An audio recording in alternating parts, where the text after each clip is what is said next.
That's very handsome. Yes, yes, it does.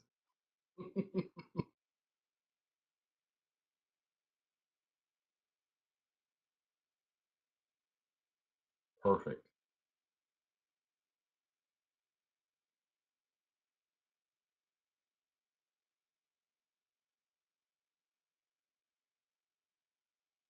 Okay. There are. No, we still probably got. No, I've got the box right here. I've probably got at least 20 left out of 20. 20. Sure.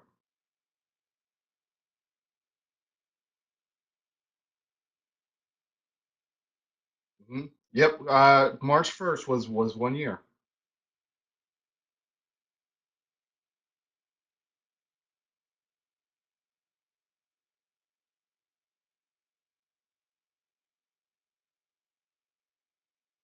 Sure.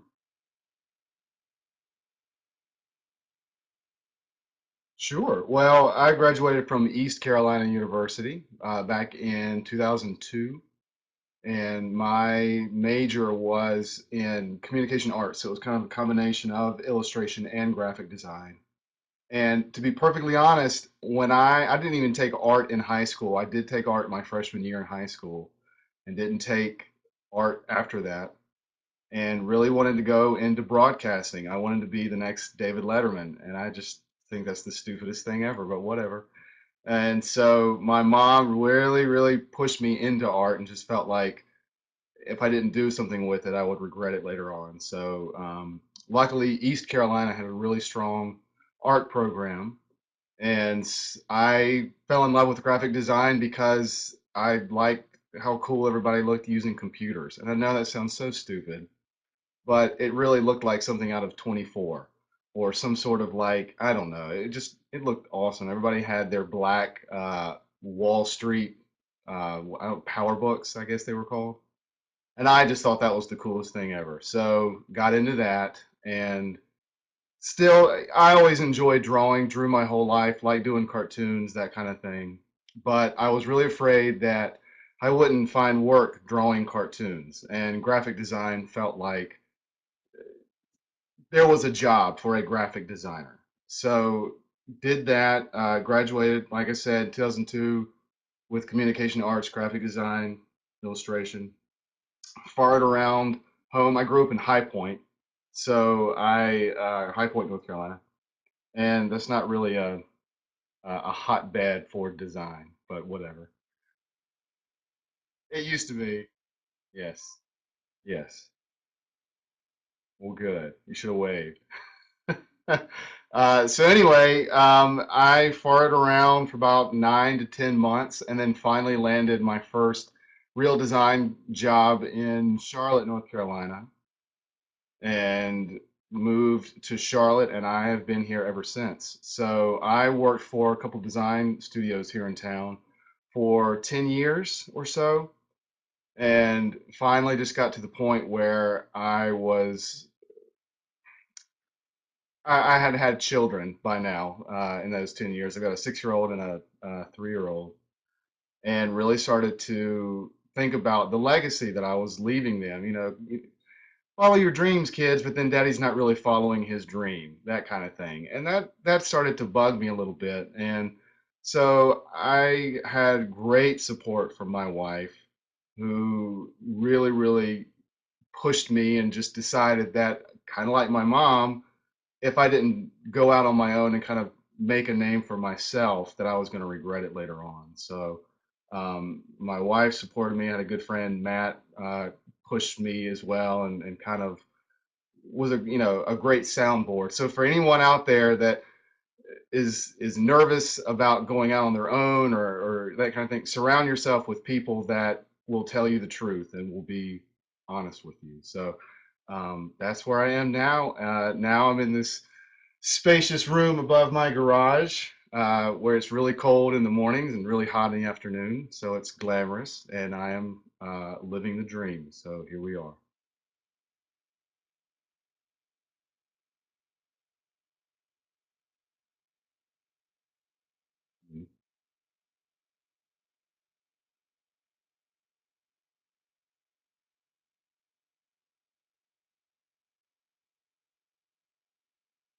Certainly.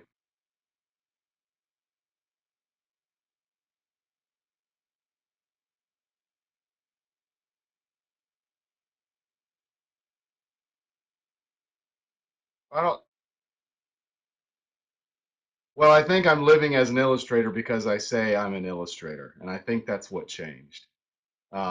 I still don't think I'm good enough. I think all of us, I think people who create are always very nervous about being found out. We're always dreadful that one day we're going to be in a meeting or on a conference call, and there's going to be some guy that's like, "Hey, wait a minute, you don't know what you're doing," and then everybody will be like, "Oh yeah," and that'll be the end of you. So I still feel that way, and I think I will always feel that way. I think when I was younger, that yeah, I felt like when I was younger, there would be this plateau or this level that you would reach where I don't know what I was thinking. Was there like some sort of like wizard of illustration or something that unfurled the scroll? And he was like, "You have made it. You're an illustrator," and that was it. And then you were an illustrator, and I never really thought I was good enough, and I wanted it, but I didn't think I was good enough. And I think if you're waiting for someone else to validate you, or if you're waiting someone else to give you value, I think you're going to keep waiting. It's never going to happen. If you don't value yourself, or if you don't have the confidence in yourself or your abilities, then no one else is. And so I just faked it long enough to where I'm able to, you know, not be on the street yet. So that's pretty much it.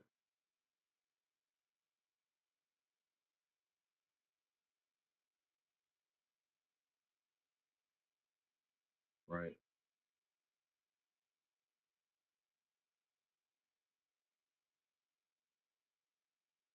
Mhm.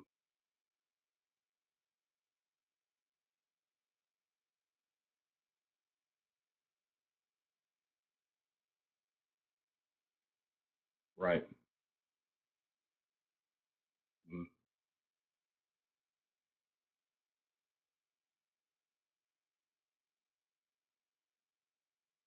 Mhm. Sure. Okay.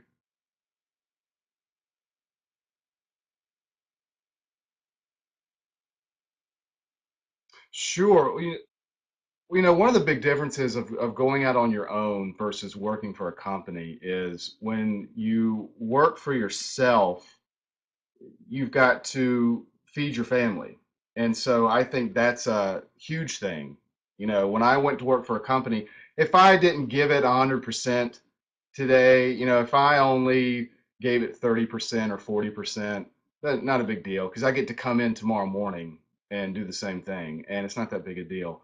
But, if now that I'm on my own, if I don't come in and do the absolute best I can and prepare myself and put myself in a good position to help my clients and to bring in new work, my family doesn't eat. We can't, have this house, and I can't have this nice hat and stuff like that. So um, I think that's probably the big thing is that you put all the pressure on yourself to come through for your family, or even if you don't have a family, you come through for yourself. And that's very healthy. I think that's actually a cool thing. I like it personally. It helps focus me, and I kind of like having to live by my decisions. Like whatever decision I make, I have to deal with the consequences, good or bad, and I like that. And so I guess that's how I stay fresh. Is I don't want to go hungry. Well, whatever.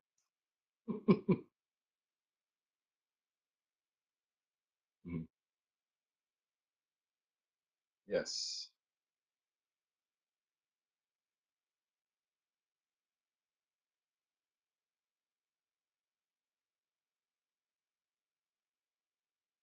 Sure.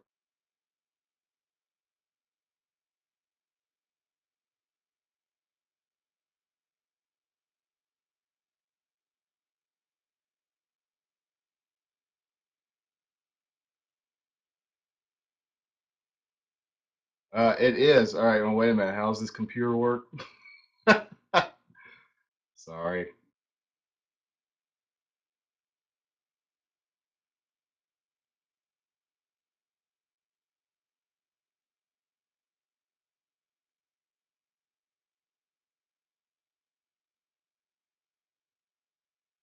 So does that work? I just put it on. Can everybody see that? Yes, no. Oh, interesting. I I got you. Well, I just got a computer for the first time today, so this is pretty cool. Um, so this is the room above the garage. I made it black and white because I wanted it to look less cluttery. Um, but it's, if anybody's ever seen the TV show Hoarders, it's one step below that. Um, the I got a lot of toys. Um, I kept everything when I was a kid, and so a lot of my toys are stuff that I had when I was younger. I buy a lot of toys. There's a little Lego dude. And it's great that I have kids because now I have an excuse to buy more toys. Um, but to me, I think that it's very important to like what you like. What I mean by that is when you were a kid, you liked something just because you liked it. And as you get older, sometimes you like things because it's the cool thing to like. Or, well, it's what the guys at the office like, so I should like it too, that kind of thing. And I like to have all the toys from when I was a kid and all the comics and all the stuff because it helps me to remember what I really, really liked and what I wanted to be when I grow up. And I feel like if you remember that and you keep true to that, it shows up in your work and it shows up as who you are, and it kind of lets down the guard. And I'm a huge fat nerd. This is who I am. And I think that helps me in dealing with clients. I think clients who are also into this stuff, you've already got that language, and so it really helps. So yeah, my studio is full of toys and comics and junk on the wall that I've drawn and pictures that my children have drawn. And it's definitely not cool. It's just, it really is junky. And that picture is really clean. I mean, there were like socks in the way and what, it's not very good. It's not very glamorous. I'll have the glamour office one day. When you have kids that live basically in the studio with you, there's no point in keeping it cool. So, but all the toys are played with all the time. They're ransacked. It looks like a hot jumbled mess because it really is. But I would say that for people who want to, who are freelancing or who are moonlighting, it really, really helps to have your own space. I've got a few friends that really, really struggle with finding space to work, whether it's a corner of their room or, it's a space that's not necessarily designated for work. And it's hard to get into that routine. And it's nice to have a space that's closed off that I can come in and say, this is where I do my work.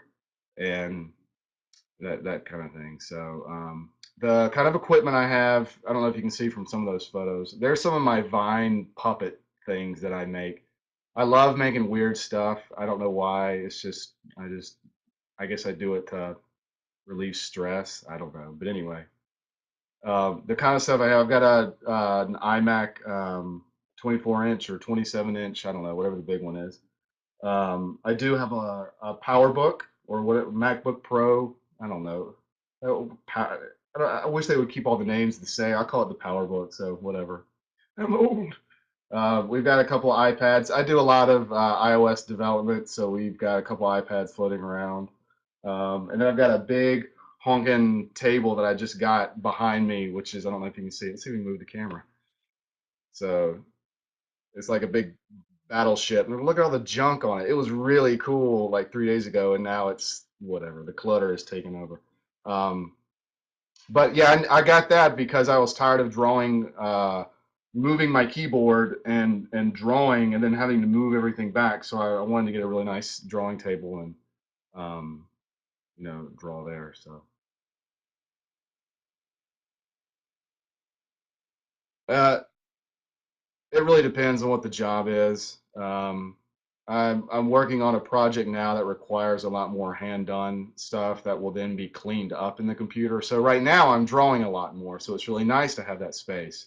Um, I don't really keep track of how much I'm drawing versus how much I'm doing work on the computer. It's kind of a whatever fits the project I'm on, if that makes sense. I'm not really cognizant of, well, I drew a lot today. That's great. I kind of keep everything as a flow.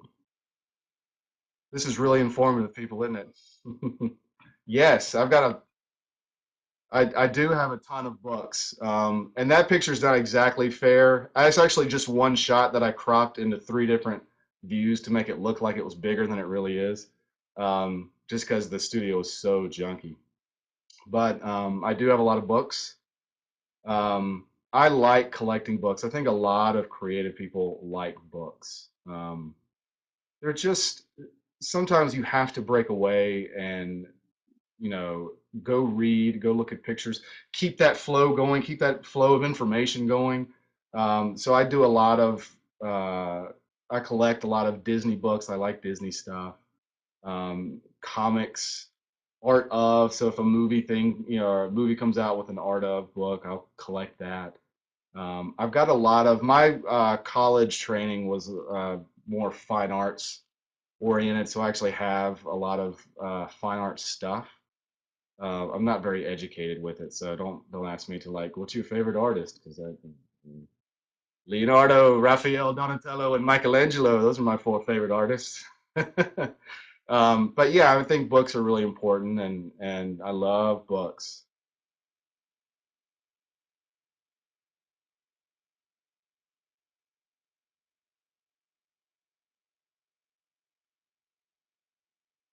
Mhm.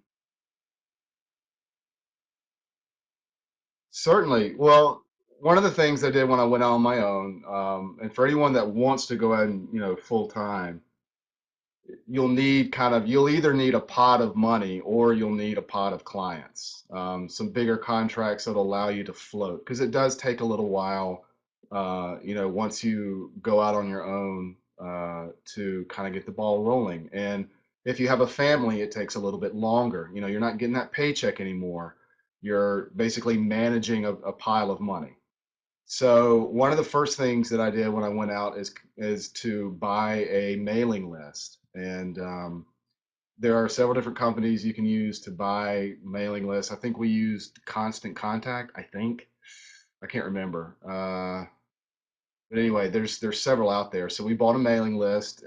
We began to piece together people that we wanted to go after. So we began to research through LinkedIn and Facebook and Twitter and everything, put together a mailing list to target specific companies that had clients and products that we wanted to illustrate for. So we came up with a promo mailer. And you know what? In the grand scheme of things, I think for this postcard mailer, we ended up doing six postcards, 500 each. So we sent out six postcards over a month, probably about 8 month span, to 500 people. And I think probably in the grand scheme of things, gosh, it may have been probably between 3 to 5 grand. And that might sound like a lot, but it's an investment. And you need those promos, you need that investment to kind of get the ball rolling and to get your name out there. And just having a website's not going to do it. So we wanted to come up with something, or I wanted to come up with something, that kind of summed up what I was interested in. And I love drawing monsters and I love drawing vehicles. So um, that's pretty much it.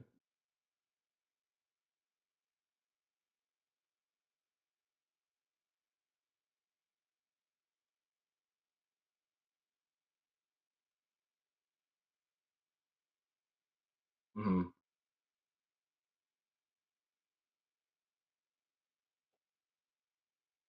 Right.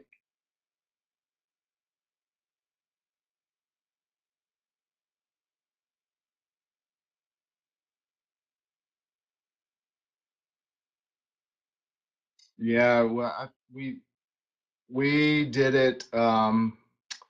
I want to say probably once every 4 weeks, and that was pretty much it. Coming from that world, remember I was a designer for 10 years, and so I had a lot of vendors advertising to me, and I always hated people that and everybody's different.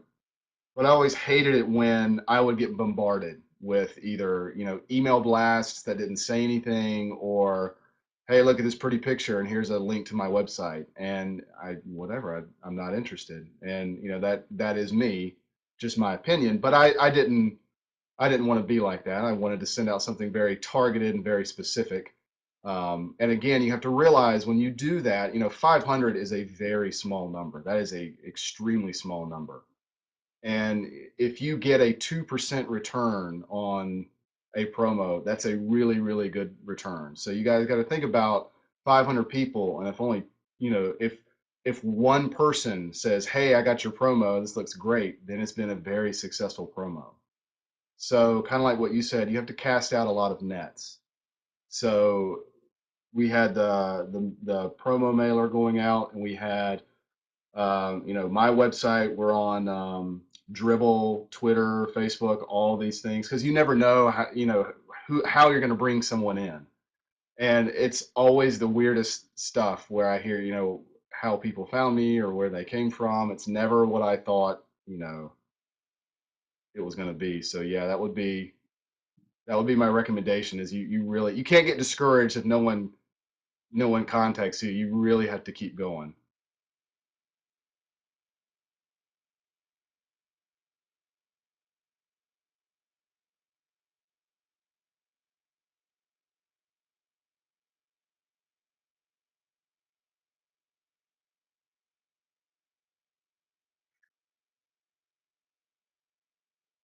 Mhm. Right.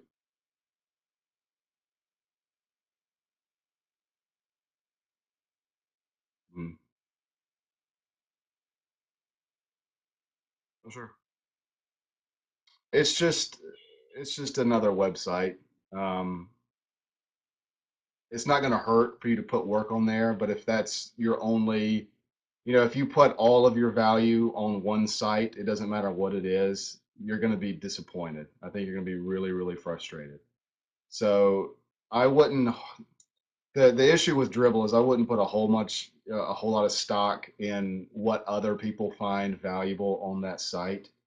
Um, I think it's a fine site. I think it's great, but it's not everything. It should be probably less than 20% of whatever your marketing plan is. My marketing plan is the internet, so I don't, but yeah, so I guess that's my opinion.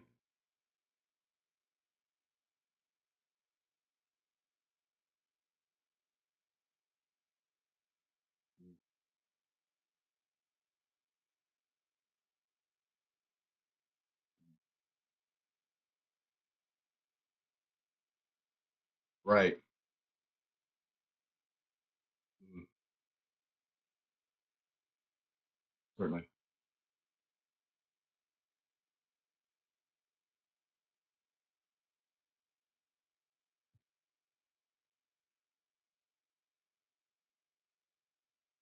Right.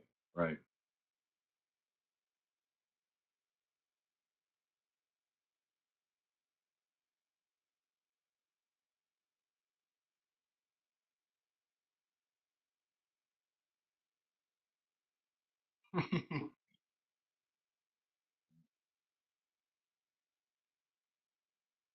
6 seconds. Sure.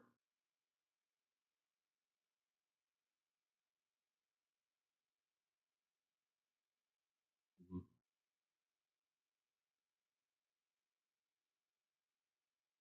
Mhm. Mhm. Yep. I drove a train when I was in my summer job when I was in college. Is I drove a little train at a playground. So there you go. That's the best job I ever had, man. I love that.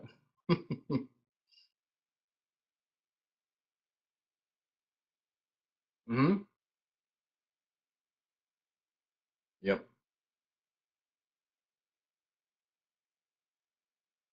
Well, the cool thing about monsters is there's really no way you can't really screw up a monster. There's no rule that says a monster has to have two eyeballs and a nose and that kind of thing. So to me, it's great to explore textures and kind of funky shapes and different color combinations and scale and personalities because you're not really worried about drawing people or drawing horses or something very specific. Monsters are perfect for just experimenting and it's a great way for me. I like personality and I like humor. And so drawing monsters is a really quick way for me to kind of get that out of my system.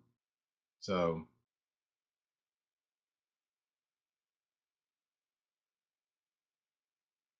mhm,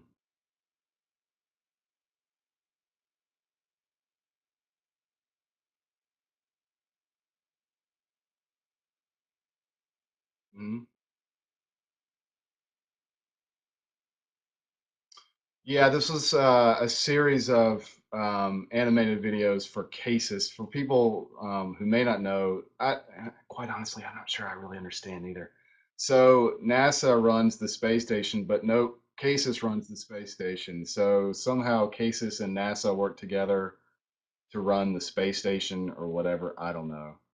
But so they launched a new website where they had these little series of educational videos, and they needed this character to be very, very simple so that they could animate him very quickly. So I came up with basically it's a thumb with a face. I don't know if anybody's familiar with Ed Emberley, but that's kind of where I got the idea from. So these were just spot illustrations that were used. Another animator would then take my vector drawings and then animate them out. And then I think there's another slide that shows a bunch of space junk. There we go, all the different props and stuff. And anyone who's, at least in my experience, if you really want bigger projects or bigger illustration projects, you have to be able to show a range within a project. So you can't just draw a cat. The cat has to be driving a car, and there has to be a background, and he has to be doing something, and there has to be all these props, and everything has to be within one style. And I think if you can show that, if you can demonstrate that you can kind of create an entire world in one style, you're going to begin to land bigger and bigger projects. And that's kind of what I've just learned through trial and error. I kept waiting to get bigger projects and couldn't quite figure out, why I wasn't getting them. And I think the lesson that I have learned over the years is you will be hired based on the work that you show, not based on the work that you want to do. And I think people are really only interested in what you can do for them. And so if they can't see that you can handle a bigger world, then they're not going to give you a project that requires you to draw a bigger world. But once they see, oh, he can draw characters in a scene, in a setting, doing things with props, and it all looks cohesive, they have a lot more confidence and they know what they're getting. They kind of, they trust you to build these things out. And so I think this work for Case is kind of is an example of that.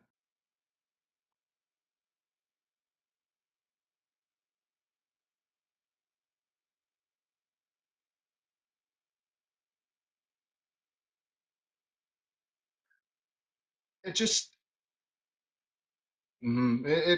it'll depend. It'll depend on budget. It'll depend on time. It'll depend on what the client wants. For this particular project with the space stuff, it was all done in vector. There was very little drawing done. It was we had very little time to get all this stuff put together. So if you've got a very limited schedule and you go back to the client with, look at these beautifully rendered pencil drawings, there's not much value to them there. They want to see, pretty much here's the initial concept, and oh yes, it's also final production art. So whatever.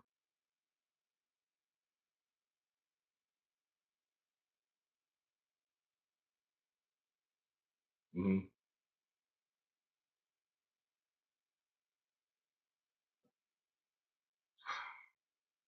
Oh man, I'm terrible with names. I've got all my books over there. Um, Gosh, let me see. Oh, here's one right here. Let's see if I can grab this one. This Charlie Harper is amazing. This is what's this one called? An Illustrated Life. This is a guy who pretty much can draw anything, and again, is one of those illustrators that can. Here's the book. Sorry. He's one of those guys that can create anything and create these worlds all in one coherent style. And I get a lot of inspiration from him. Gosh, I wish he hadn't put me on the spot. I should have written this down. If I were like more organized, I would have written this stuff down.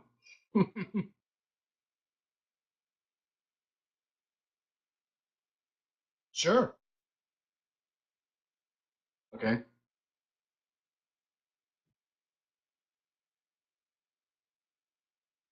Sure. I'll have to go to my library and gather names. I feel lame that I could only do like one name from this book that's sitting right next to me, but whatever.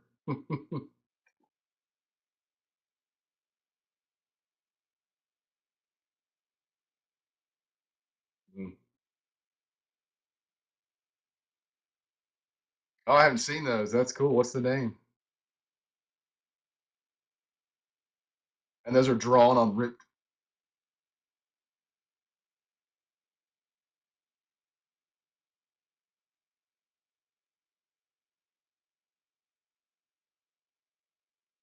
Sure. And then turns it into something.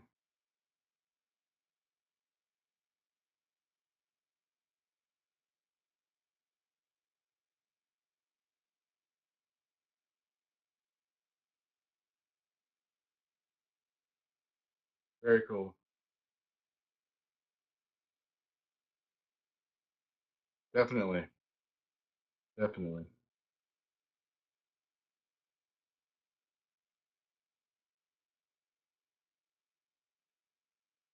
Certainly. Eric Carl. Yep. Um,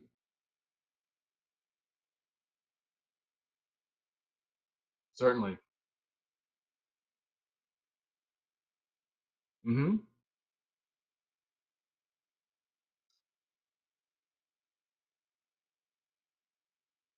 A lot of times, I've got a friend Matt who we talk probably every day, and he and I kind of have a very similar sense of humor. He's very good at naming characters, and a lot of times I'll just throw him a personality, and he'll kick back a name, and it's perfect. So he actually named Barry Bones, and I can't remember what the other characters are called. Isn't that terrible? But yeah, we like Barry. But yeah, I'll go to him a lot of times.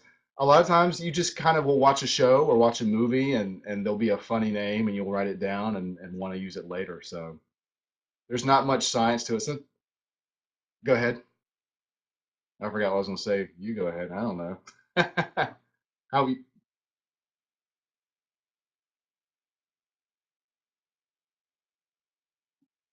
hmm Yeah, I think a lot of kids. Oh, I mean, I think that's why you need to keep multiple sketchbooks kind of scattered around. You never know when an idea is gonna hit. But yeah, I mean, I'll just come up with silly things. I've got text edit documents where I'll just write something really, really quickly, something that just is funny. A lot of times I have Netflix going while I'm